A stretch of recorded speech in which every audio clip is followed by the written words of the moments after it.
Hello, magandang umaga, tanghali, hapon, gabi. Okay, sa Aquarius sign with the air elements lullaby pinagpapakilala. Isang like, shares, subscribes lang po. So, bigyan ko kayo ng timeless reading para sa buwan ng July. General po ito, hindi po ito personal. Ha? Okay. So if you want a private reading, you can feel free to email me at maldive or maldivesicast@gmail.com. So tingnan natin ang inyong tinatawag energy. Catalyst. It's your catalyst. Okay, tinatawag na the six the six of swords. Yan ha.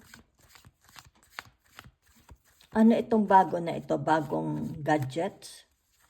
Ano ito? Bibili kayong bagong gadgets? Bagong laptop? Okay? Or may gains ba? Okay? It's like sabihin na natin nagkaroon ng selling. Okay? Between you. You and them. Okay? Sabihin na natin kasama ka sa halimbawa, bentahan. Okay? Titingnan ko lang, that's only an energy. Yan. So, narito yung tinatawag na the emperor. Okay? So, ibig sabihin ng teka muna ha. The emperor na ito is yung tinatawag na okay? Sandali lang ha. Is that marriage? Has it something to do about marriage? Kasi hawak niya, ito, it's like tinatawag evidence, di ba? It's like a marriage contract, di ba? Okay? So, ito pwede rin ito yung tinatawag between you and them, okay? Sabihin natin, it has something to do about marriage or other people, okay? Work, pwede rin naman work, di ba?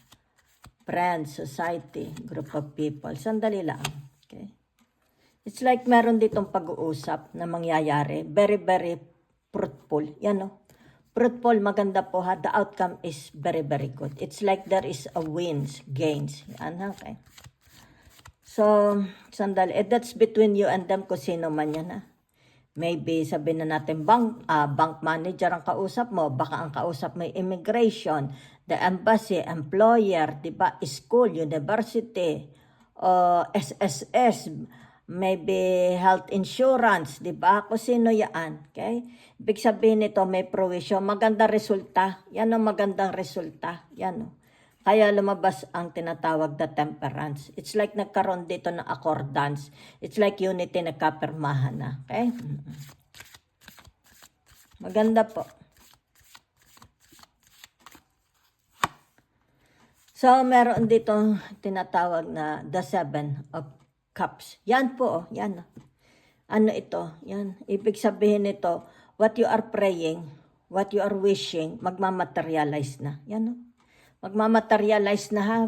But ang nakikita ko dito, yung malakas kasi dito, ang tinatawag na the Sagittarius. It's more about, kung di ako, kasi meron na dito. It's like the end of a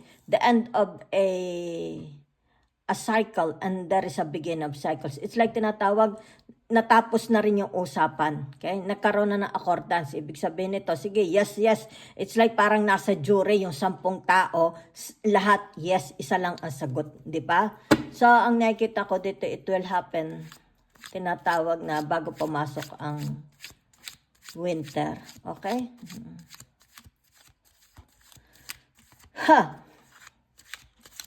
Yan o, kung sino man ito, halimbawa, sabi natin you are very far from your spouses, magkakasama ito. If you are far from, it's like tinatawag dito, ilalabas na ang katotohanan, ilalabas na ang resulta, okay? Magkakaroon ng tinatawag na revealing, okay? Revelation. Ayan, oh. So, very, very fruitful. Dahil narito ang 5 of Pentacles. Diba? Okay. So, ibig sabihin nito, kung ito yung halimbawa nagkahiwalay na pamilya, mga anak, magkakasama-sama na, okay? With the grace of God. Kumbaga dito yung tinatawag magbubuklod-buklod na, 'di ba? Magsasama-sama na. There is no more sadness, 'di ba? There is no more tinatawag maglalayo pa sila, hindi na, okay? Yan nakikita. Tingnan ko rin Six of Swords, 'di ba? Okay. Sandali yan. Napatras na. So, meron dito, okay, it's trabaho. Okay? So, nakikita ko dito tinatawag trabaho. It's about your job, okay? So, it's like magkakaroon dito, merong transition. May butterfly, okay? So, ang nakikita ko dito is for some of you, tinatawag na mukhang promotion ito. Okay? Promotion increase, di ba? O yung tinatawag na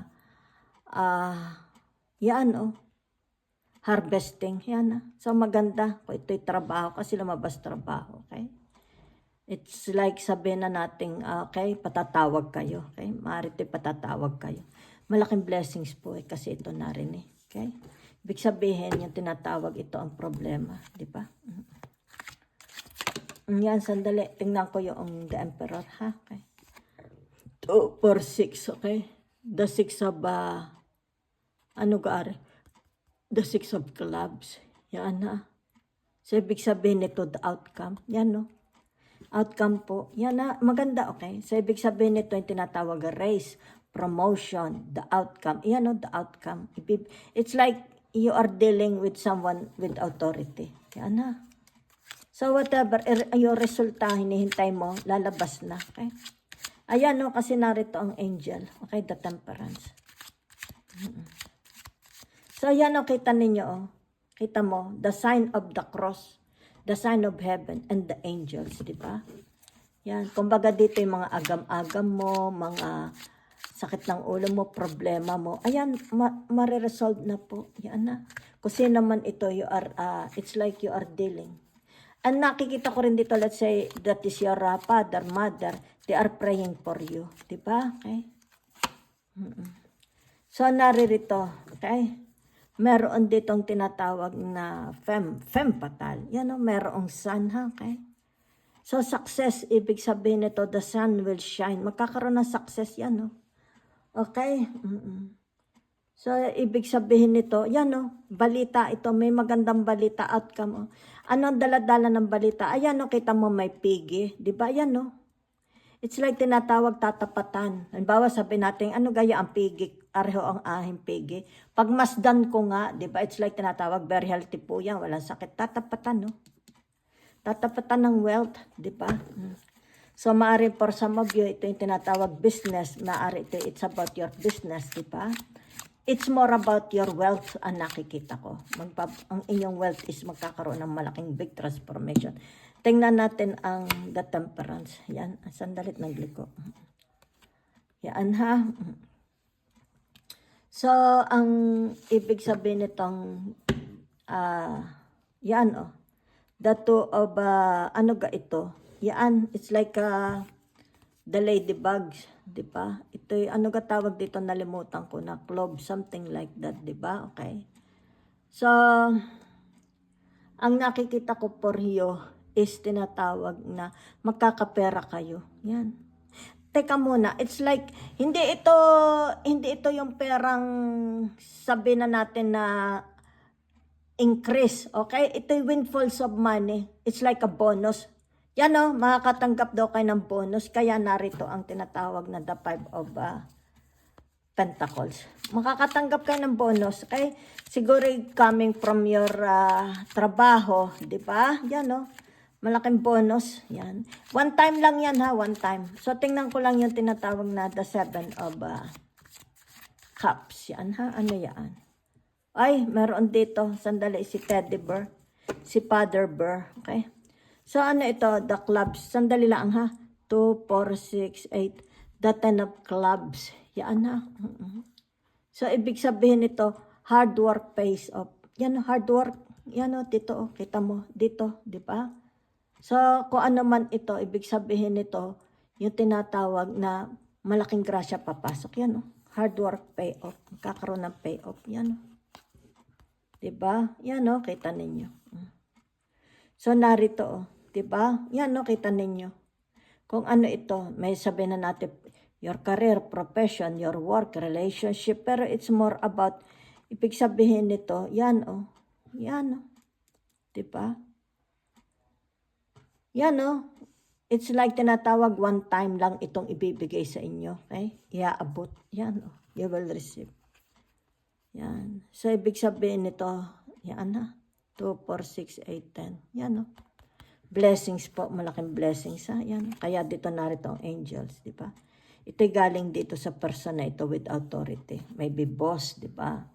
Government, tinatawag natin, bawi, institution, organization, okay?